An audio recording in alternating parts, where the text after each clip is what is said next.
Hi everyone, welcome back to the channel. We are discussing CSIR NET paper June 2019. We are on part C and question number 113. So this is the question of this genetics, and the question says centromere position can be mapped in linear tetrad in some fungi. A cross was made between two strains A, B and A plus B plus, and 100 linear tetrads were analyzed.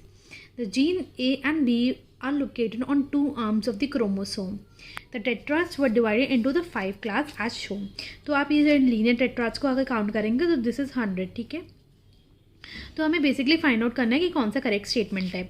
अब हम जैसे ये बता दें, जैसा कि आपको ये पता है कि जैसे ये एक क्रॉस हुआ है, ए है, ये ए प्लस है, तो हम इसके डिविजन्स निकालेंगे कौन सा डिवीजन है. यहाँ पे ए लिख लेते हैं, यहाँ पे बी लिख लेते हैं. Class 1, 2, 3, 4 and 5. तो जैसा कि देखेंगे ए और ए प्लस में है, तो इसका मतलब क्या हुआ, ये हुआ SDS, that is second division segregation. इसमें हमारा सेकेंड डिवीजन सेग्रीगेशन क्या होता है कि उसमें क्रॉसिंग ओवर होता है between gene and the centromere when two alleles segregate. And जब इसमें आप देखेंगे बी में, तो बी के केस में नो सेग्रीगेशन, तो ये हमारा हो गया फर्स्ट डिवीजन सेग्रीगेशन के उसमें क्रॉसिंग ओवर नहीं हुआ है between ji and the centromere. ऐसे ही हम सेकंड क्लास का करेंगे. ए एंड ए है तो ये क्या हो गया, एफडीएस हो गया, and B and B plus है तो क्या हो गया, एसडीएस हो गया. थर्ड का क्या हुआ, ए है तो ये हो गया एफडीएस, बी है that is FDS, A plus SDS, B plus SDS. Fifth का क्या है, A plus S D S, B plus B S D S. ठीक है, अब हम स्टेटमेंट्स देखते हैं. ठीक है, class 1 is a result of cross over between A plus and the centromere. Class A is a result of crossing over. देखिए second division segregation है, सेकेंड डिवीजन का मतलब क्या होता है कि क्रॉसिंग ओवर हुआ है हमारा जीन एंड सेंट्रोमेयर में, तो हमारा पहला स्टेटमेंट करेक्ट हो गया. Class 2 is a result of double crossover involving 3 strands between A and centromere. Class 2 क्या है, क्लास 2 तो फर्स्ट डिवीजन है, तो फर्स्ट डिवीजन का मतलब क्या होता है कि हमारा कोई क्रॉसिंग ओवर हुआ ही नहीं है बिटवीन सेंट्रोमेयर जीन के बीच में, तो हमारा ये स्टेटमेंट गलत हो गया. Class 5 is a result of double cross over between A and centromere and B and centromere involving 3 strand. तो क्लास 5 में आप देखेंगे second division, even for the B it's a second division, तो ये हमारा डबल क्रॉस ओवर हो गया, तो ये हमारा स्टेटमेंट ठीक है. ए के केस में भी हमारा सेकेंड डिवीजन है, बी के केस में भी हमारा सेकेंड डिवीजन है. Fourth statement says is a result of a double cross over involving all the 4 strands. तो ये हमारा डबल क्रॉस ओवर, इसमें 4 स्ट्रैंड्स इन्वॉल्व नहीं है पहली बात तो हमारा ये स्टेटमेंट गलत हो गया. And A and C are the correct option. With a straight hair, yellow mice with a straight hair, that is yellow mice, Y, capital Y for the yellow and capital H for the straight hair, were crossed and the following progeny were obtained. तो actually क्या होता है, जब हमारे 2 yellow माइस होंगे cross होते हैं, तो हम क्या लेते हैं,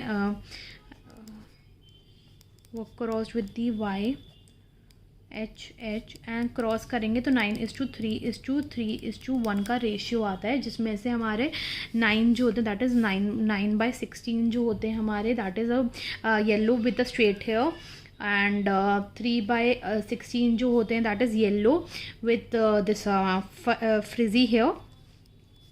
3/16 के होंगे इसमें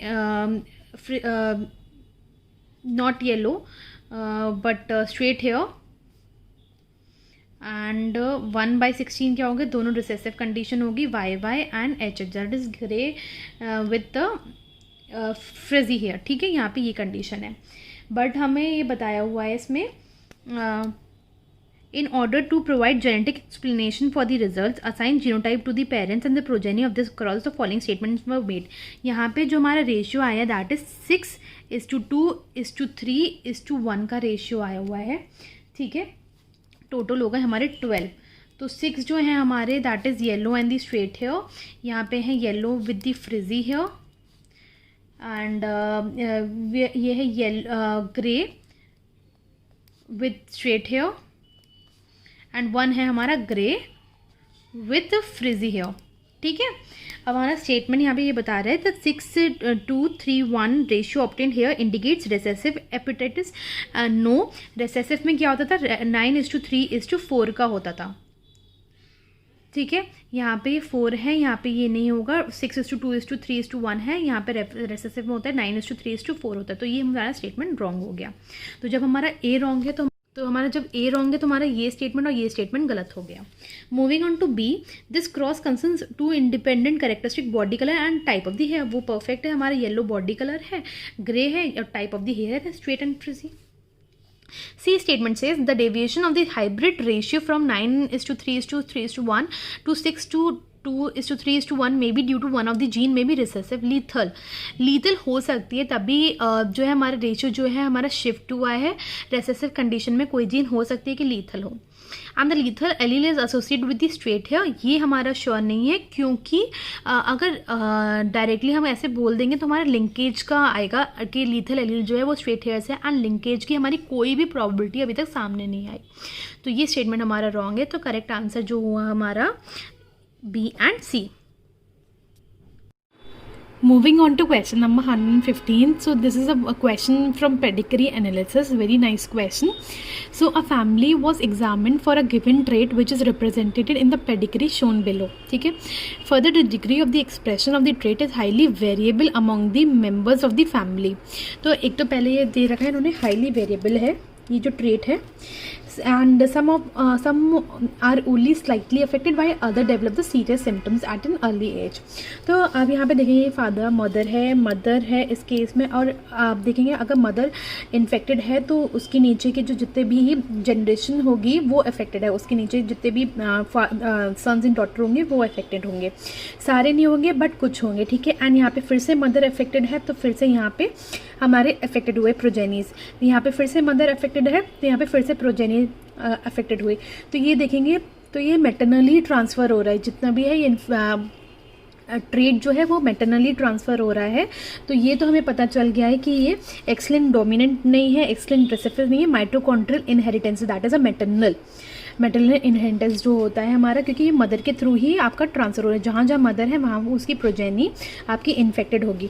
तो आंसर देखते हैं, सी है, सी ऑप्शन में हमारे पास यहाँ पे ये है। And D, what does D say, variable expression can be due to heteroplasmy. तो हेट्रोप्लास्टी होता क्या है, that is a presence of more than one mitochondrial DNA type in individual, that is अगर उसमें देखिए ये होता है कि कुछ सेल्स में माइटोकॉन्ड्रियल डीएनए जो है वो डिफरेंट टाइप का है, कुछ सेल्स में माइटोकॉन्ड्रियल डीएनए जो है वो डिफरेंट टाइप का। When there is a presence of more than one mitochondrial DNA in an individual it is known as heteroplasmy. So ये भी हमारा ठीक है, जो वेरिएबल एक्सप्रेशन आ रहा है हमारा which can be due to heteroplasmy. So next question 116, ये क्वेश्चन हमारा जेनेटिक्स का है अगेन, और ये क्वेश्चन पहले भी आ चुका है नेट के पेपर में। बहुत ही इंटरेस्टिंग क्वेश्चन है, दिखने में बहुत ही ऐसा लगता है कि कितना डिफिकल्ट होगा, बट बहुत इजी क्वेश्चन है, मैं आपको समझाती हूँ। The location of 6 deletions shown as solid lines underneath the chromosome has been mapped to the Drosophila chromosome as shown in the diagram। तो हम लोग को यहाँ पे डिलीशंस बताए हुए हैं, यहाँ पे क्रोमोसोम्स हैं, यहाँ पे डिलीशंस बताए हुए हैं। So the question says recessive mutation A, B, C, D, E and G are known to be located in the region of the deletion, but the order of the mutations on the chromosome is not known. तो हमें basically क्या करना है, हमें order of the mutation find out करना है, ठीक है. When flies homozygous for the recessive mutation are crossed with the flies homozygous for the deletion, the following results were obtained, where the M जो है हमारा वो mutant है and the plus जो है हमारा wild type है, ठीक है. तो अब ये देखिए जो हमारा ए जीन है, ठीक है, ए जीन जो है प्लस हमारा वाइल्ड टाइप है, तो 1 to 3 क्रोमोसोम में तो जो है 1 to 3 जीन लोकेशन जो है वहाँ पे तो वो है. तो हमारा जो डिलीट हुआ है, डिलीशन हुआ है ए जीन का, वो है हमारा 4, 5, 6 पोजीशन पे, ठीक है. तो हमें ऐसा फाइंड आउट करना है जो पोजीशन 4, 5, 6 के लिए कॉमन हो. तो कैसे देखते हैं, डिलीशन 4, 5, 6 पे ही हमारा यहाँ पे कॉमन है, तो ये जो होगा हमारा रीजन जो होगा वो होगा हमारा ए जीन. ऐसे फाइंड आउट करते हैं, ठीक है. बी का क्या है, बी हमारा यहाँ पे देखेंगे तो ये म्यूटेंट है और ये हमारा वाइल्ड टाइप है, तो जो डिलीशन हुआ है वो पहले ही रीजन में हुआ है. तो ऐसा कौन सा रीजन है जो सिर्फ पहले के लिए है कॉमन, ये. तो यहाँ पे हो गया बी, ये वाला जो रीजन हुआ ये हमारा बी हो गया, ठीक है। सी क्या हुआ, जो 1 और 2 रीजन में कॉमन हो वहाँ पे डिलीशन हुआ है, ये तो वाइल्ड टाइप है, ठीक है। तो फर्स्ट और सेकंड वाला रीजन कौन सा हुआ, ये वाला हुआ, इस रीजन में हमारा डिलीशन हुआ है सी का, ठीक है। डी जो है हमारा जो कॉमन हो एरिया 1 2 3 4 एंड 6, क्योंकि 5th पे तो हमारा वाइल्ड टाइप है ही, हमारा जो डिलीशन हुआ है वो कॉमन होगा 1 2 3 4 एंड 6, सो 1 2 3 4 एंड 6, ठीक है। So this comes out to be D. Then E कहाँ पे आया हमारा, 3 4 और 6 के लिए जो कॉमन हो हमारा, ऐसा रीजन तो 3 4 और 6 के लिए कॉमन हो, सो दैट इज 3 4 एंड 6, ये हो गया हमारा ई। एफ कौन सा हुआ, ये देखिए वाइल्ड टाइप है, म्यूटेशन हुआ है हमारा इस रीजन में जो 5 और 6 के लिए कॉमन हो, ये है हमारा एफ, ठीक है। देन कम्स जी, जी हमारा आता है फिफ्थ पोजीशन पे जो सिर्फ 5th के लिए हो, तो that comes out to be G. तो हमारी सीक्वेंस क्या हुई, B C D E A F G, that is 3rd। तो आई होप ये आपको समझ में आया होगा। ये क्वेश्चन बहुत ही ईजी है एंड ये क्वेश्चन ऐसे बहुत आते हैं, तो आप अच्छे से कर लीजिएगा। So moving on to next question 117. So this is again the question of the pedigree analysis and interesting question. In the following pedigree, individual with the shaded circle or the shaded square show presence of the recessive autosomal trait. तो ये है कि यहाँ पे जो shaded है वो recessive autosomal trait है, यहाँ पे disease person है। तो हमें बेसिकली ये फाइंड आउट करना है कि what is the risk of the, मतलब यहाँ पे जो डिजीज़ होगी ये 3rd जनरेशन में उसकी कितनी प्रोबेबिलिटी है, फाइन। तो ये देखिए जो शेडेड है मतलब वो ऑटोसोमल रिसेसिव ट्रेट है, तो ये AA, मतलब ये तो है ही डिजीज़, ये भी AA ऑटोसोमल रिसेसिव है, तो ये हो गया, ठीक है। सिंस यहाँ पे ये इन्फेक्टेड है तो इसका मतलब हो गया कि हमारे पेरेंट्स तो इसके कैरियर हैं, ठीक है।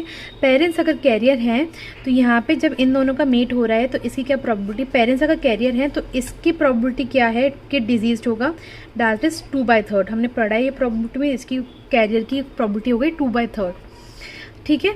ये हमारा डिजीज़ है, तो अब हमें निकालनी इसकी क्या है, इसकी क्या प्रोबेबिलिटी है।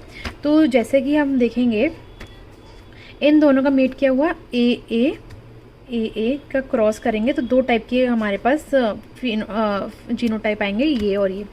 तो या तो डिजीज हो सकता है या तो सही हो सकता है, तो डिजीज या तो सही, डिजीज़ की है हाफ प्रोबेबिलिटी एंड सही कैरियर की है हाफ प्रोबेबिलिटी।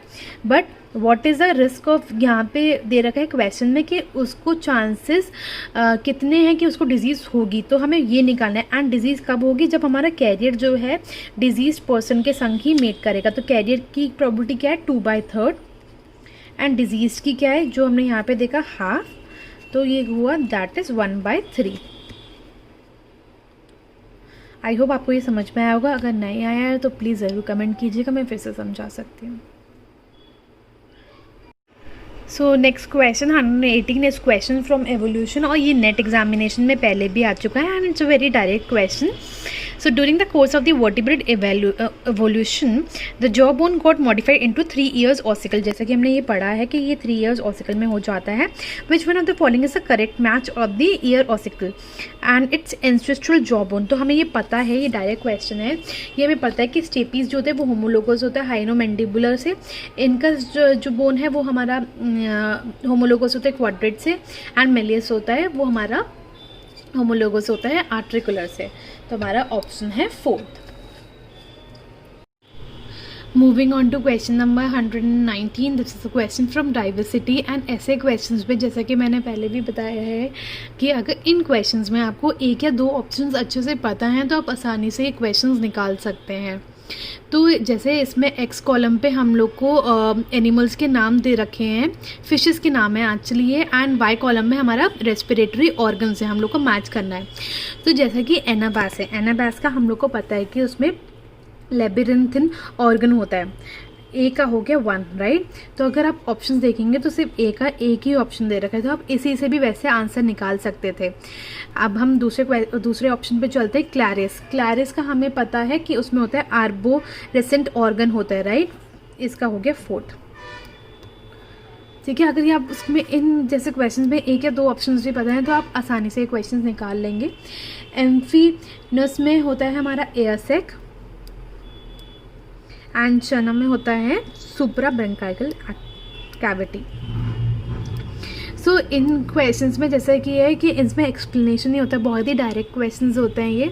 सो इसमें अगर आपको नॉलेज है, थोड़ी भी नॉलेज हो, तो आसानी से क्वेश्चंस निकल जाते हैं। देन क्वेश्चन नंबर 120, ये भी वैसे ही क्वेश्चन है। The term expressing some of the developmental event of the specific body structures are given in the X and the name of the animals अब हम लोग को वाई में दे रखे हैं, हम लोग को मैच करना है। सो जैसा कि हमें पता है टॉर्शन जो होता है हम लोग का स्नेल में होता है, मेटाजेनेसिस किस में होता है हमारा, उबलिया, अपोलिसिस होता है टेनिया एंड पेडिसेल्ड्रिया होता है हमारा स्टारफिश। तो इसकी वजह से हमारा आंसर जो होगा वो सेकंड होगा। अगर आपको जैसे टॉर्शन का अगर पता होता तो आसानी से ये क्वेश्चन निकल पाता। कुछ भी एक या दो ऑप्शन भी पता है, आसपास का भी पता है, तो आराम से हो जाएगा।